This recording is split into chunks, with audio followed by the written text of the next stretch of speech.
Je rends mes grâces, peuple de Dieu. Père, je te rends grâce, je te bénis. Je dis merci pour le souffle de vie que tu nous donnes. Prends le contrôle de ce moment de partager ta parole et que la gloire et l'adoration te reviennent dans le précieux nom de Jésus. Amen.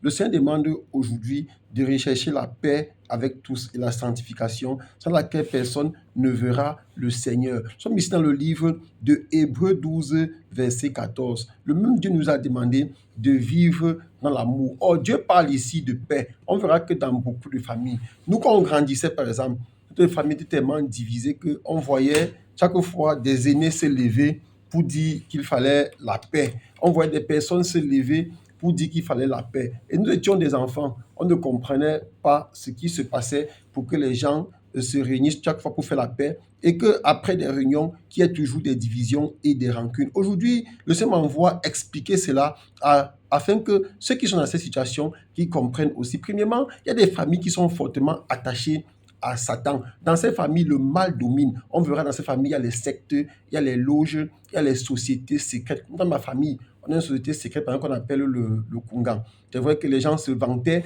Je me rappelle à l'époque, on assistait aux réunions, on nous présentait le chef de la secte et on le vantait que non, c'est le plus fort, c'est le plus grand. Mais quand nous connaissons, mais parce que la parole déclare aussi, vous connaîtrez la vérité vous affranchira. Or, quand nous connaissons aujourd'hui la vérité et le bon fondé de ces choses, pourquoi ces choses sont appelées sociétés secrètes, le mot secret, secret, lié au mal. Il n'y a que Satan qui cache des choses, le secret. Donc, on comprend alors qu'en réalité, les hommes qui sont à la tête de ces sociétés secrètes-là, ce sont les hommes forts de la famille. C'est par ces personnes que le mal est perpétré dans la famille. On les voit là, ils sont doux, ils sont sournois, comme ils ne peuvent pas tuer une mouche, mais en réalité, ce sont eux qui détruisent la famille, ils divisent la famille. Le Seigneur dit, c'est pour ça qu'on comprend pourquoi auparavant, certaines personnes se levaient pour chercher la paix. Mais la paix ne peut pas aller. Pour que la paix existe dans une famille, il faut que les sorciers, il faut que les hommes forts, les occultistes, satanistes,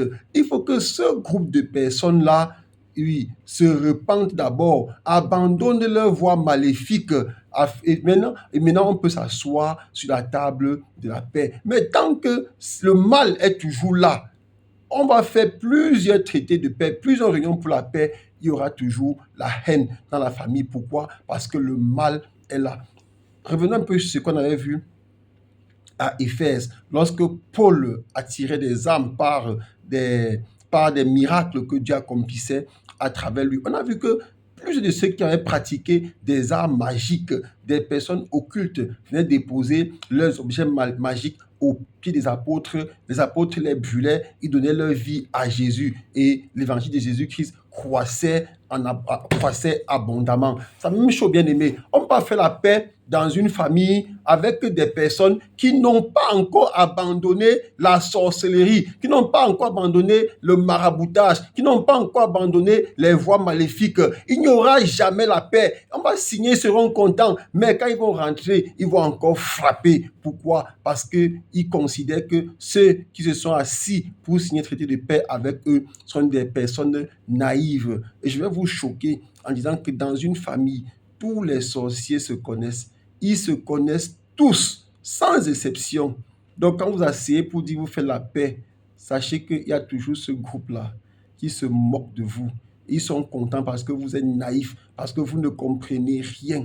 Et c'est comme ça que nos aînés ne comprenaient rien. Et beaucoup sont morts aujourd'hui parce qu'ils ont accepté des traités de paix qui étaient en réalité, en fait, leur condamnation à mort. Je prie pour toi, bien-aimé, qui m'écoute aujourd'hui. Lorsque tu organise une réunion dans ta famille pour faire la paix parce qu'il y a des problèmes, il faut toujours demander aux sorciers, à toute personne qui est dans la sorcellerie, de se repentir. Et si, à l'écoute de cette parole, personne ne se lève pour se repentir, tu déclares que si quelqu'un est sorcier ou traite avec le diable et qui ne s'est pas levé pour se repentir avant le traité de paix, qu'il soit frappé par le feu du Saint-Esprit, le feu de Dieu, le feu dévorant, le feu dont parle Hébreux 12, verset 29, au nom de Jésus. Oui, pour qu'il y ait la paix, il y a des préalables pour la paix. Satan ne connaît pas la paix. Satan ne connaît que le langage de la destruction. Donc, tu ne peux pas t'asseoir, enfant de Dieu, sur la même table que les enfants du diable et tu dis que tu fais la paix.